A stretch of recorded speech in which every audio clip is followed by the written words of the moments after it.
Yesu salama, salama, salama, oh, salama, kwake Yesu salama, salama, salama, oh, salama, kwake Yesu salama, say salama, oh, salama, oh, salama, kwake Yesu salama, salama, salama, hey, salama, oh, salama, kwake Yesu salama. Salama, salama, salama,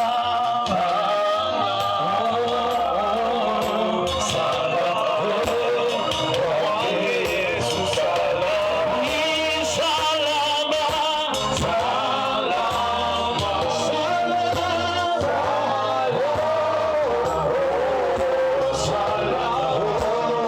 kwake Yesu salama.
milele milele. Yesu ni mfalme milele milele. Yesu ni mfalme milele milele. Yesu ni mfalme milele milele. Yesu ni mfalme milele milele. Yesu ni mfalme milele milele. Yesu ni mfalme milele milele. Yesu ni mfalme. Moyo wangu imba msifu Mwokozi. Moyo wangu imba msifu. Moyo wangu imba msifu Mwokozi. Moyo wangu imba msifu. Usichoke kuimba. Moyo wangu imba msifu. Usichoke kusema. Moyo wangu imba msifu. Moyo wangu imba msifu. Moyo wangu imba msifu. Mwimbie Yesu. Moyo wangu imba msifu. Hata stima zikatae. Moyo wangu imba msifu. Moyo wangu imba msifu. Moyo wangu.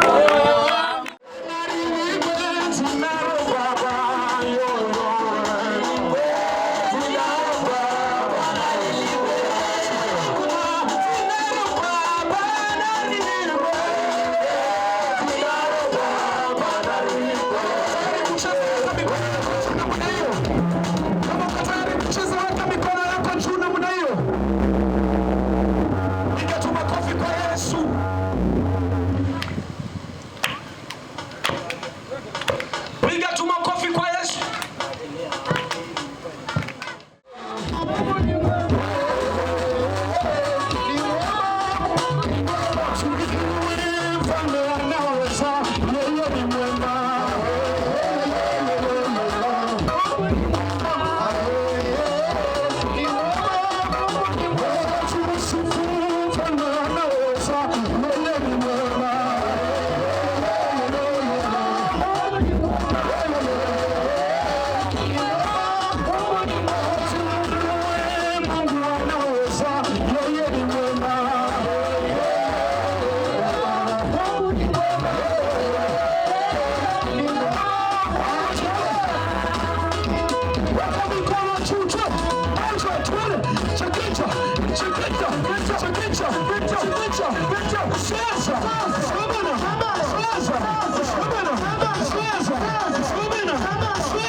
Nataka tufungue neno la Bwana katika kitabu cha Luka mlango wa 15. Tutasoma mistari michache tu pale, mstari wa 4 mpaka ule wa 7, na najua ya kwamba Mungu atanena na mioyo yetu. Mnenaji wangu, naomba tu ukaweze kunifungulia na ukapate kusoma neno lile. Luka 15 mstari wa 4 mpaka 7 anasema, ni nani kwenu mwenye kondoo 100 akipotewa na mmoja wapo asiyewaacha wale 99 nyikani, aende akamtafute yule aliyepotea hata amuone? Tani nasema, naye akisha kumuona umuweka mabegani pake akifurahi, na afikapo nyumbani kwake waita rafiki zake na jirani zake, akawaambia, furahini pamoja nami, kwa kuwa nimekwisha kumpata kondoo wangu aliyepotea. Nawaambia, vivyo hivyo kutakuwa na furaha mbinguni kwa ajili ya mwenye dhambi moja atubuye kuliko kwa ajili ya wenye haki 99 ambao hawana haja ya kutubu. Haleluya. Amen. Baba mtakatifu, katika jina la Yesu, neno hili Bwana ni lako, na Bwana umekusudia leo likasomwe katika eneo hili, kwa sababu Bwana kunaye yule ambaye unayemhitaji siku ya leo. Bwana, tunapoenda kunena neno hili, katutumie kama vyombo vyako Bwana, ukanene na watu wako kwa utukufu wa jina la Yesu. Tumeomba na hata kuamini. Bwana Yesu asifiwe. Amen. Neno lile katika kitabu cha matamshi ya Bwana wetu Yesu Kristo akinena na kufundisha, wakati Mafarisayo walipomwindukia wakisema ya kwamba, tazama, yeye ana mazoea ya kula na kunywa na kuketi pamoja na wenye dhambi. Lakini naye Yesu akachukua nafasi ile kuweza kufunua jambo moja ambalo walikuwa hawalijui. Akataja ya kwamba ni nani huyo ambaye atakuwa ni mchungaji na mbuzi wake mmoja, kondoo wake mmoja, akaweza kutoweka na akawe na starehe na akawe na furaha na akawe na amani. Na akasema haiwezekani kwa mchungaji aliye mwema ataziacha zile 99 na akaingia kule barazani, akaingia kule nyikani, akaingia kule kichakani kumsaka yule mmoja ambaye ameweza kupotea. Bwana Yesu asifiwe. Tuko maeneo haya ni kwa sababu ya jadi. Watu wamerudia Yesu, watu wamerudia Mungu, nafsi zimemrudia Mungu, lakini Mungu hana haja na zile, maana tayari ziko kwao. Ako mahali hapa kwa sababu ya nafsi moja ambayo imetoweka. Mbingu haina furaha, mbingu haina amani. Usituone tumeingia mahali hapa kwa sababu tumekosa kazi ya kufanya. Usione tumeingia maeneo haya kwa sababu hatuna vitu vya kufanya. Ni mbingu imetuamulisha, maana tuko katika biashara ya ufalme wa Mungu. Ufalme wa Mungu umetutuma mahali hapa, maana uko katika biashara ya nafsi. Kila mmoja ambaye unamuona katika maeneo haya akitembea, yuko katika mkutano huu, hayuko katika mkutano huu, ameketi katika kibiashara chake, anafanya shughuli zake, anatusikia tukiwa mbali, anabeba nafsi. Nafsi ile sio biashara yake, nafsi ile sio mali yake, nafsi ile ni biashara ya mbingu, ni mali ya mbinguni. Si ulioibeba, ulioibeba ni kazi ya mbinguni, ni mali ya mbinguni. Huyu Yesu siku ya leo yuko mahali hapa kwa sababu tu ya nafsi moja ambayo imepotea, na nafsi hiyo ni wewe. Moyo wangu ukaingia ndani, ukae ndani yangu, na kuanzia leo nitakutumikia wewe. Maisha yangu yote nimeiacha ya shetani kumtumikia, na leo nimeamua